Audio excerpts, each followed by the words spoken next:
avô, crianças, 5 crianças, pai, mãe, e aquele quadrinho lá, ó, 4, Love to Share, que quer dizer amo compartilhar.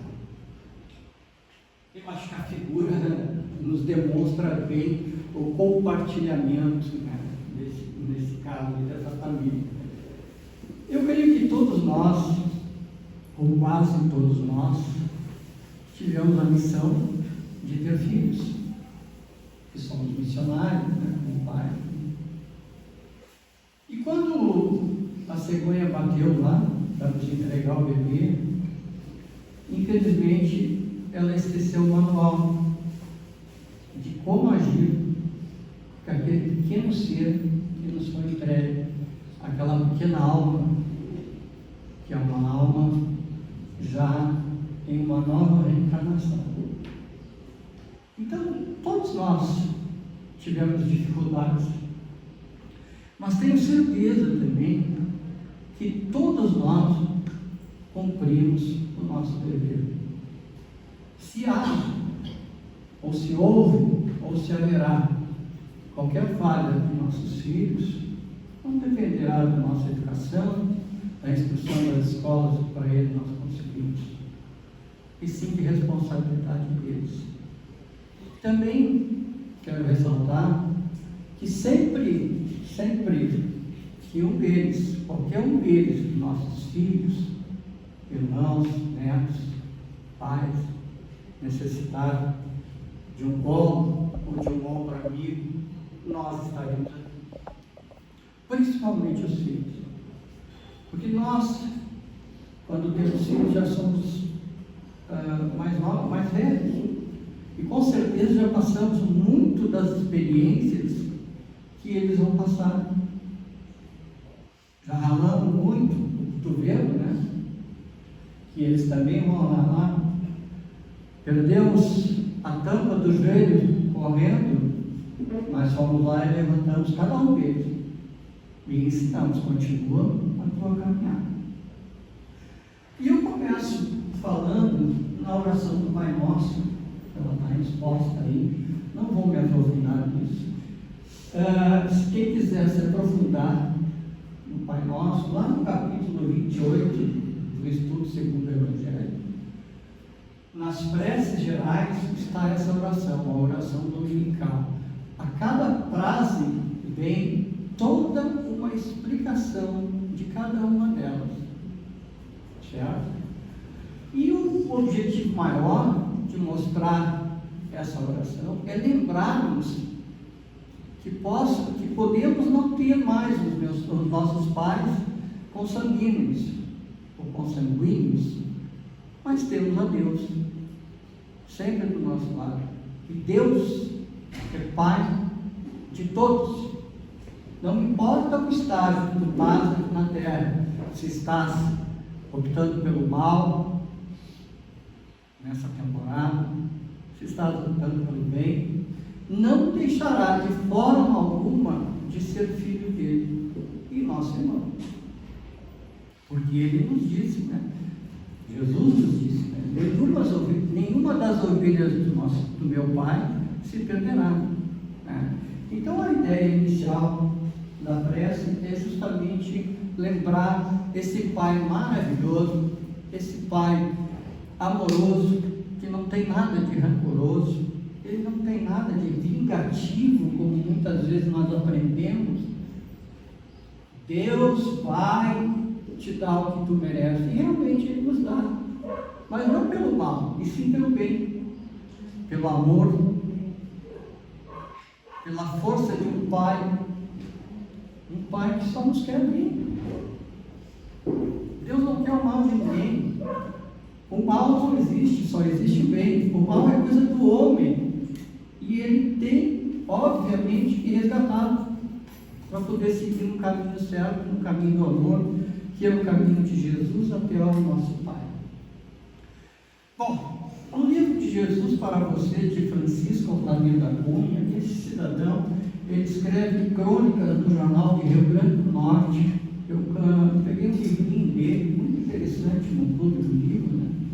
E ele nos traz lá uma referência com relação a honrar o pai. E essa mesma referência está lá no capítulo 14 do nosso Evangelho segundo o Espiritismo, né? Bem mais explicativo do que aqui. Então ele diz assim, honra a teu pai e a tua mãe, que é o primeiro mandamento com promessa, para que te vá bem e sejas de longa vida sobre a terra. Quando consideramos a família como instituição social, na qual se reúnem espíritos encarnados de variados níveis evolutivos, credores e devedores, um dos outros, rumo à perfeição, não podemos esquecer o regime de reciprocidade de deveres entre eles. Aqui eu acrescentaria, além dos deveres, os direitos, né? Ou seja, quais são os direitos, quais são os deveres do pai, quais são os deveres da mãe, quais são os deveres dos filhos, e assim por diante. E quais são também os seus direitos. Se é verdade que aos pais compete o dever de amar, proteger, assistir e educar o filho para a vida, não é menos verdade que aos filhos cabe o dever de amar, respeitar e assistir aos pais em suas necessidades, principalmente na velhice, quando o peso da idade os torna dependentes. A idade para nós ela é bastante crítica, né? Nos judia muito, né? É a idade do condor, né? Dói tudo. Eu tenho um problema de coluna muito sério. Eu acredito que a maioria de nós aqui tem outros problemas, né? É importante lembrar que o cumprimento desse dever depende de como os pais se comportam, se cumpriram ou não seus deveres. Isso não deve interferir no dever do filho, dos filhos. A oportunidade reencarnatória da qual os pais se fizeram instrumentos já é suficiente para que o filho lhe seja grato. O que está nos dizendo esse parágrafo? Não importa se o pai ou a mãe os criou bem ou mal, só a oportunidade de vir para essa encarnação já é suficiente para que nós tenhamos o bom senso de ampará-lo na velhice. Não só materialmente, como a maioria faz, mas principalmente com amor. Então vejo que é muito interessante, e eu acho isso aqui muito interessante, porque a maioria das pessoas diz assim, eu não devo nada para ele, só me botou no mundo. Eu não pedi para nascer, não pedi de jeito nenhum, me implorou. Se considerarmos que segundo a doutrina espírita nós somos 7 bilhões e meio, 8 bilhões de seres encarnados, o Pai continua criando, e a proporção é de 3 vezes mais desencarnados. Se nós fizermos 3 vezes 7 é 21, 3 vezes 5 15, 22,5 bilhões de pessoas esperando para vir para cá. A fila é grande. E esta, por incrível que pareça, é a nossa melhor encarnação. Tenho certeza disso. Mas não é, poxa, olha só, eu nasci pobre, eu tenho problemas demais, deu enchente, aconteceu isso, aconteceu aquela coisa, aconteceu aquele outro. Gente, é a melhor encarnação. Se nós levarmos em conta que levamos entre 150 e 200 anos para reencarnar, retrocedam 200 anos, retrocedam 400, 600, 800 anos e vejam em que situação nós estávamos lá, por exemplo, há 2000 anos atrás. Onde é que nós estávamos? Será que nós estávamos lá jogando pedra no Cristo também? Será que não somos tão devedores ao longo da nossa existência? Por que reclamar? Se somos devedores. Reclamar quer dizer é duas vezes, clamar é pedir. Então reclamar é pedir duas vezes. Se tu está reclamando que teve uma enchente, vai ter outra que estou reclamando. Se continuar reclamando, vai ter outra. A gente tem que levar a mão para o céu, que está vivo, que estamos no nosso caminho, mas o nosso assunto é pai e filho. Cometeria um grave erro os filhos que se acomodassem no simples dever de assistência material, embora não se possa desconhecer o seu valor. Com certeza, irmão, a assistência material ela é muito importante, principalmente porque a maioria de nós, infelizmente, não nos preparamos para a velhice. A gente vê aí, quando chega dia dos pais, dia das mães, enfim, essas datas que a gente comemora isso, aqui, Natal, Ano Novo, normalmente as televisões vão fazer entrevistas em asilos. Aí o que a maioria daquelas pessoas que estão lá reclamam? Que não tem visita, que não recebem os filhos, que assistência material eles têm, a própria instituição dá para eles. Eles querem amor. Imagina, gente, quantas noites de sono cada mãe e cada pai não perde por um filho, sem reclamar. Aí o teu filho não pode, quando tu ficar velho, te dar um pouquinho de atenção. Ele não pode ser uma pessoa amorosa como tu foi com ele, carregou no colo, beijou 1000 vezes, trocou fralda, deu uma madeira, deu o peito, seja o que for, tu alimentou, tu investiu, tu deu educação, tu deu instrução. Mas eu não tenho tempo, é o que mais se ouve. Eu tenho que trabalhar porque eu tenho a minha família. Mãe e pai não é família. Que coisa louca. E a gente, naquela coisa assim, de ser pai e mãe, eu não vou incomodar ele. Vejo muito isso. Coitado, está trabalhando. Coitado, tem muitas coisas para fazer.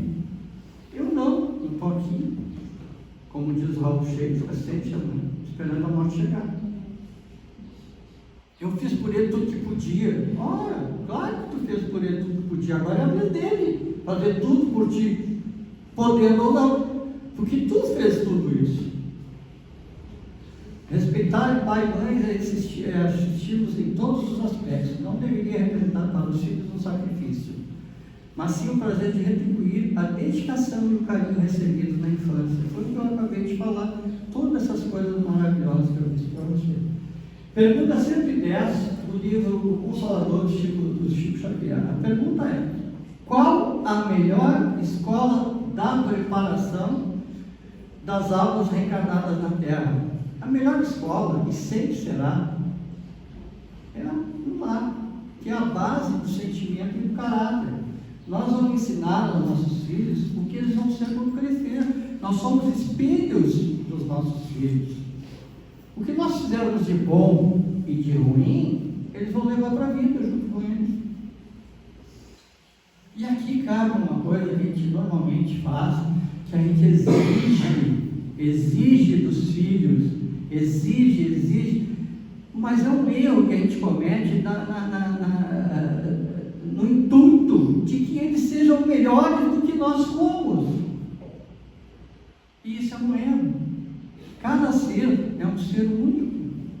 Ele tem a sua capacidade intelectual e moral, em formação ou não, ainda delimitada. Na verdade, o tempo está correndo. Pais que discutem na frente dos filhos. O Divaldo, no livro Responde, no livro 2, que é o livro que eu me baseei praticamente em toda essa palestra, ele diz assim, é questionado, né? Alguns casais têm opiniões muito diferentes sobre a educação dos filhos. É comum deles mais malhar ou passar por bonzinho, enquanto o outro, mais rígido, assume o papel de carrasco da casa. É o policial bom e o policial ruim, né?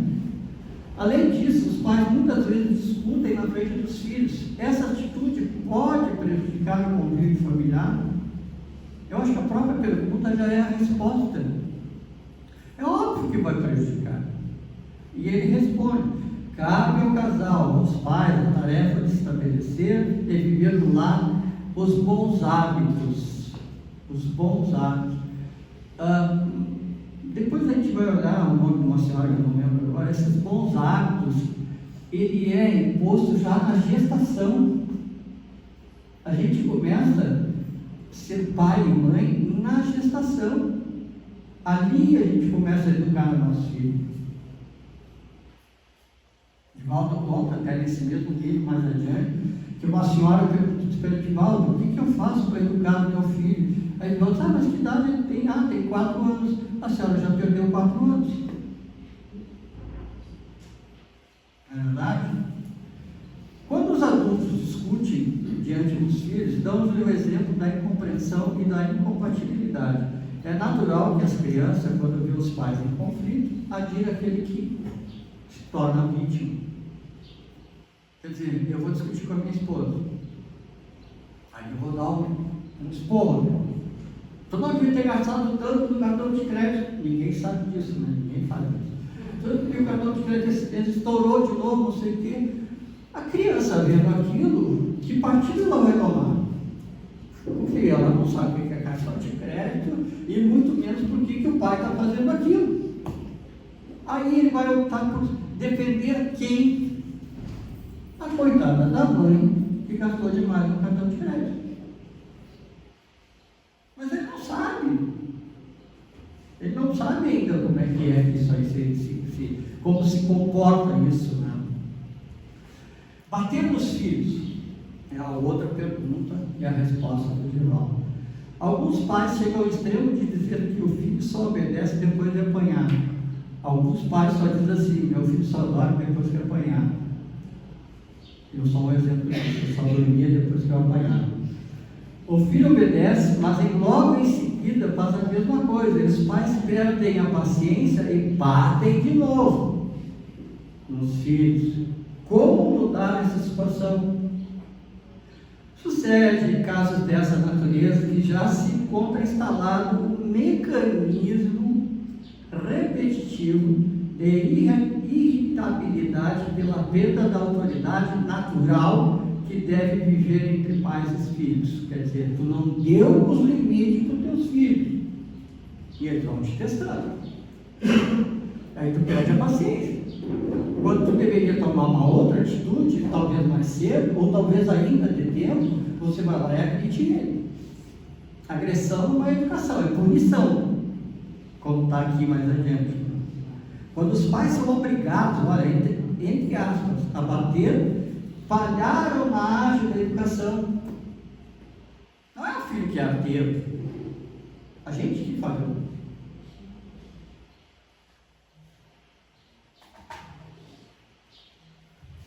Continuando, eu estou correndo, gente, porque já são 15h20 e uma colega gentilmente me disse: olha, tu não passa das 15h30. Como os pais devem agir para tornar essa fase da educação mais amorosa? Eu nem vou falar quem é, que já está rindo, né? Como os pais devem agir para tornar essa fase da educação mais amorosa? Os filhos adolescentes, ou o que a gente chama de aborrecentes, os famosos aborrecentes. Eu tenho uma neta que está com 18 anos. Gente, eu queria que meus filhos fossem que nem ela. Ela é um doce de criatura. Já os meus filhos foram meio amados, né? Mas aí, como diz aqui, ó, através do diálogo tranquilo, coloca-se ponte nos abismos dos relacionamentos. Quando há um diálogo permanente na transição para a adolescência, não há rebeldia. E quando ocorre alguma turbulência, está havendo um pedido de orientação. Quando as crianças ficam muito revoltadas, a gente precisa sentar e conversar. Eu sei que é difícil conversar com um adolescente. Eu diria que é impossível conversar com um adolescente. Veja que o nosso terapeuta psicológico está ali, balançando a cadeira. É verdade. Quando o adolescente começa a passar pelo turbilhão dos hormônios, da sexualidade, ocorre uma erupção vulcânica no organismo. Se existe o hábito saudável da conversa entre pais e filhos, tem-se a oportunidade de orientação. Então, temos que conversar sempre com as crianças. A maioria de nós já passou o período de pai, né? Mas já somos avós, eu acho que ainda nós conseguimos também, né? Porque os pais vão ter algum problema para orientar ele. E a gente, com mais poder pela idade, e as crianças ouvem mais os avós, com certeza. Vamos lá. A maternidade transforma as pessoas para melhor? Essa foi a pergunta que eu achei mais interessante dentro do contexto dessa doutrinária de hoje. Aí, a moça que está fazendo as perguntas para ele, que é uma menina, diz assim, ó, no livro Eustáquio, 15 séculos de uma trajetória, eu não conheço esse livro, do médium Abel Glasser, mediante a psicografia de Caio Schutel, afirma que um espírito muito piedoso e vingativo reencarna numa situação de mulher que se torna mãe. A partir desse momento, ele começa a transformar-se moralmente. Ser mãe ajuda realmente o espírito a transformar-se para melhor? Eu assino embaixo, 100%. O que ele nos diz aqui? O objetivo desse tipo de reencarnação tem essa finalidade. Qual a finalidade? Se tornar mais amoroso. Muitas vezes o espírito realiza uma trajetória masculina em sucessivas reencarnações. Quer dizer, o espírito nasce muitas reencarnações sucessivas como homem, turbulento, como nós somos, né? Nós somos pessoas aqui mais adiante ele diz, agora eu esqueci, né? Um choque de hormônios masculinos. É isso que acontece. Em sucessivas reencarnações, mas chega um momento em que necessita experienciar os sentimentos femininos da maternidade para a dulcificação interior, ou seja, para adoçar aquele espírito que ele já vem em muitas vidas como homem. Outras vezes o espírito reencarna-se na feminilidade por largo período, mas necessita passar pelo choque dos hormônios masculinos. É o inverso a situação, né? Para poder consolidar no vigor do caráter que contribuirá para o equilíbrio total. Temos então a doçura com a força, a coragem com a abnegação, o desejo de luta com renúncia. Esse é esse espírito que encarnou aqui. A maternidade será sempre o melhor campo, porque desde o momento da concepção vai se integrando através do perispírito do corpo de que necessita para o processo de elevação. Quer dizer, quando a gente está no útero, nós já estamos, né, tendo essa troca com a mãe, que é maravilhosa, é comprovado cientificamente. A mãe sabe melhor do que a gente sobre isso. Tanto que as mães muitas vezes consideram que a gente não é pai, que quem gerou foi ela, quem alimentou foi ela, quem educou praticamente foi ela, tudo foi ela. Né? Hoje está um pouco mais diferente, né? As mulheres já estão saindo para trabalhar, creche, essas coisas, enfim. Bom, aí nós vamos chegar ao fim, certo? Qual é a visão espírita sobre adoção? Isso aqui nem estava dentro do contexto, que eu acho tão bonito a adoção. A família da minha mãe, todas as moças adotaram filhos, e até mais do que um. Eu, por exemplo, tenho 2 irmãos adotados, um casal adotado, e irmão legítimo só, eu e minha irmã. A doutrina espírita vê a adoção como uma verdadeira bênção. Feliz de quem é capaz de adotar o amor, trazer para dentro de casa os seres queridos, ou seres problemas que os recursos orgânicos não permitiram que viessem pelas vias biológicas. Eu tenho uma colega no outro centro espírita que eu participava lá em Porto Alegre, Marinha, e ela também tem uma filha, as 2 irmãs têm filhas adotivas, e ela estava me falando dessa experiência dela muitos anos atrás. Ela disse que é maravilhosa, que a mãe adotiva, ela é aquela mãe que em algum momento falhou. hospital, alguma coisa desse tipo. Então essa criança vem para complementar ela. E a adoção, gente, é um dos, talvez seja o maior, não o maior sentimento que se pode ter por um ser humano.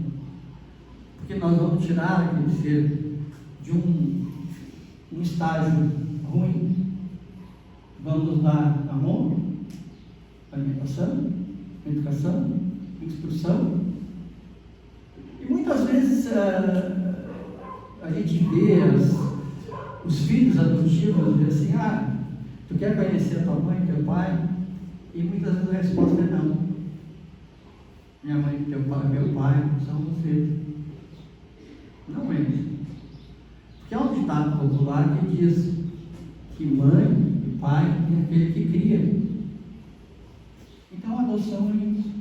E aí a gente se volta para esse não conhecer os pais biológicos, aquela questão lá atrás que a gente viu da assistência. Esse ser com essa resposta, ele já está te negando como pai e mãe dele. Então ele não tem condições de te dar o sustento, o amor, a velhice. Enquanto que lá, nos dias de volta, que nós somos obrigados a fazer. Bom, mensagem para as mães e pais. Aqui é bem legal que o Divaldo nos traz sempre uma mensagem de elevação. Né?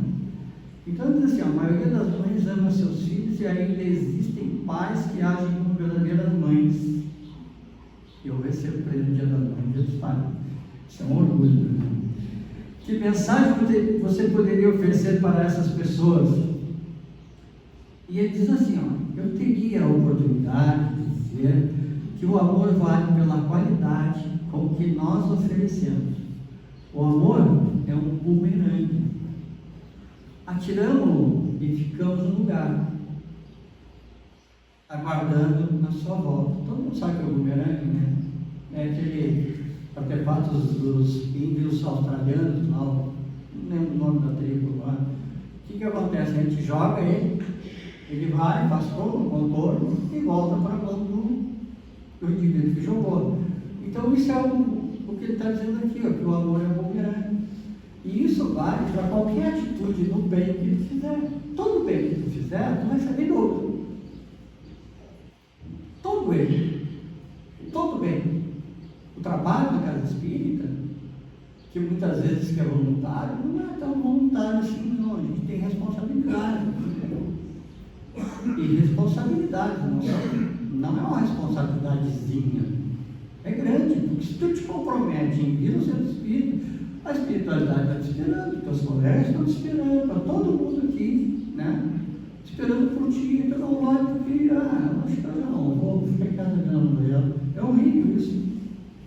Na maternidade, na paternidade, o amor é bênção de Deus, que firma na terra uma aliança, como na tradição bíblica do arco-íris. Quando amamos como pais, masculinos ou femininos, atingimos a plenitude e nos tornamos co-criadores com a divindade. 15 horas, 30 minutos. Está bem assim? Agradeço a paciência de todos vocês. Vamos dando continuidade nos trabalhos da casa.